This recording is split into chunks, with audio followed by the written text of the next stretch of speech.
Arguably the most important and influential Maserati in a generation has landed in Australia. It has 5 doors, an SUV body shape, and in this case, a turbo-petrol 4-cylinder engine under the bonnet. It's called the Maserati Grecale mid-size SUV. It might not be the MC20 or the Gran Turismo supercar that you know and love, but the truth is that it is vital for their survival. So the question is, does the Grecale beat the Porsche Macan and a slew of other European sporty SUVs at their own game? Let's find out.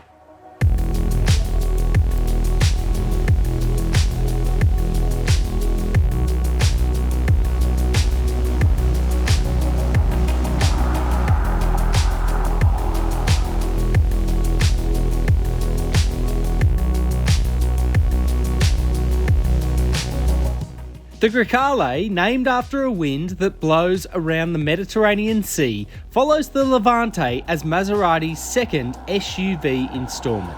It shares architecture with the Alfa Romeo Stelvio and is designed to compete with the Porsche Macan, Jaguar F-Pace and German mid-size options including the BMW X3 and Mercedes-Benz GLC. The 3-model Grecale range opens at $110,000 before on-road costs, topping out at $165,000 for the twin-turbo V6 Trofeo flagship. Here we have the mid-spec Modena, which is priced as such just shy of $130,000 before on-road costs. Even at that money, the after-sales provisions of the Grecale are nothing to write home about, an outdated 3-year warranty and expensive servicing costs to match. But the swoopy and stylish mid-size SUV sure does have presence on the road, our Bianco White example turning plenty of heads with its gaping air intakes and optional 21-inch wheels.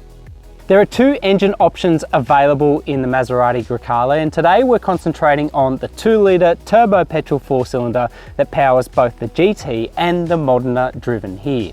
It outputs 243 kilowatts and 450 newton meters and sends drive to all 4 wheels via an 8-speed automatic transmission. Now, official 0 to 100 time is listed at 5.2 seconds, along with a top speed of 240 k's an hour. Those figures are thanks in part to some mild electric assistance offered by a 48-volt starter generator.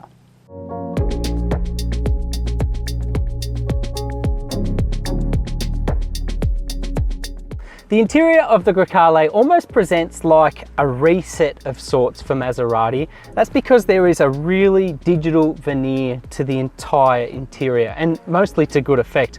Lots of digital screens, minimal focus on physical buttons and switchgear, a digital clock, and even a digital-like release for the door handle, that button there.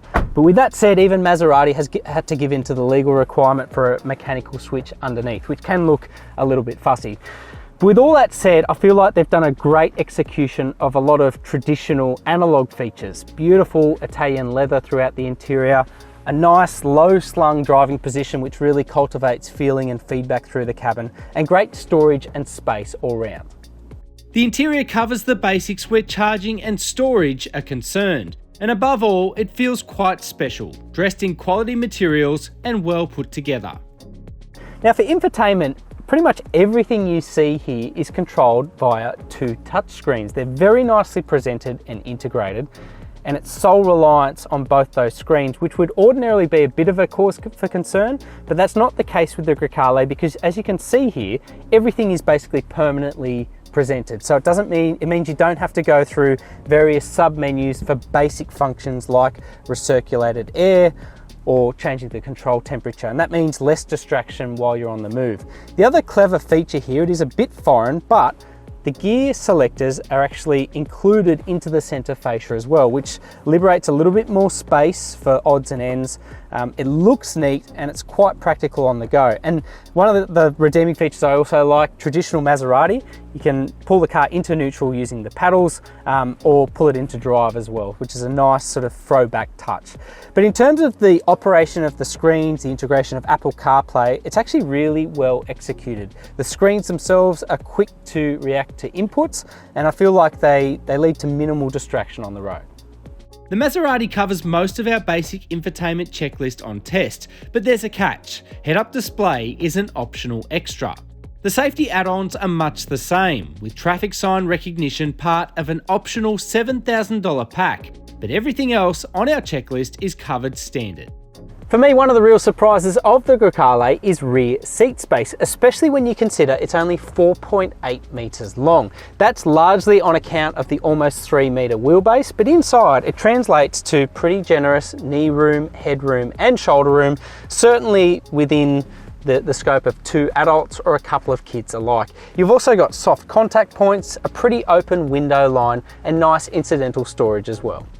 The rear seat offers separate climate control switchgear and outlets, plus separate charging points, along with handy split fold levers to stow the seat back.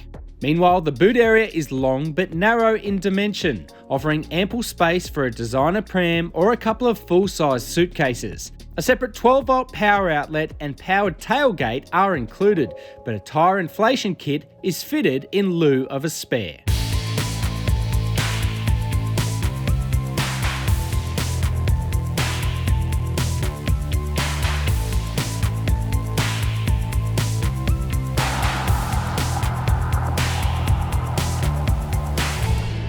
Okay, so the Grecale has the Trident badge, it has the on-road presence, and it has the special interior inside, but is it a vehicle that makes you feel special from behind the wheel? Because that's what we're really chasing here, right? That emotional attachment that sets a Maserati apart traditionally from its competitive set. Well, I have to say, based on our initial first drive, it's a little bit of yes and a little bit of no in response to that question.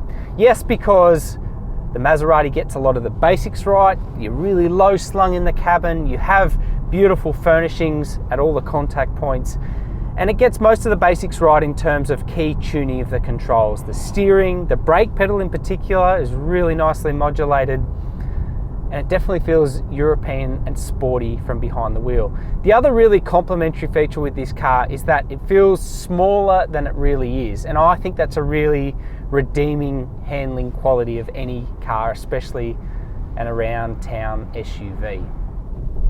With all of that said though, the Grecale isn't perfect. For me, the 4-cylinder powertrain in the GT and the Modena lacks character, given it's wearing a Maserati badge.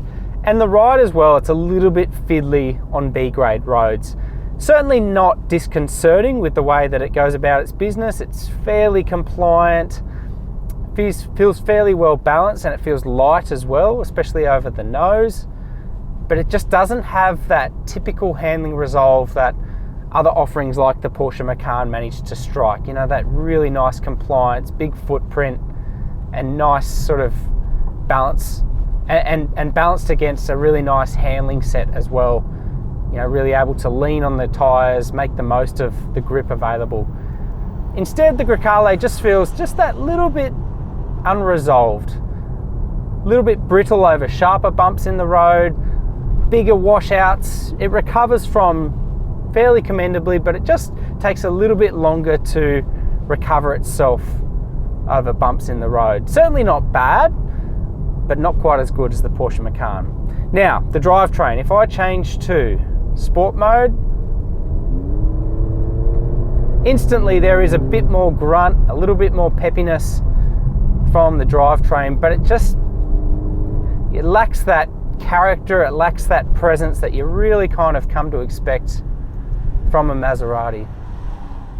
In regular conveyance, the drivetrain has a sort of natural elasticity to it. It's kind of like, I liken it to a Golf GTI kind of hot hatch engine. So it definitely gets up and moves, but it has an elasticity to it when you're pulling away from the curbside.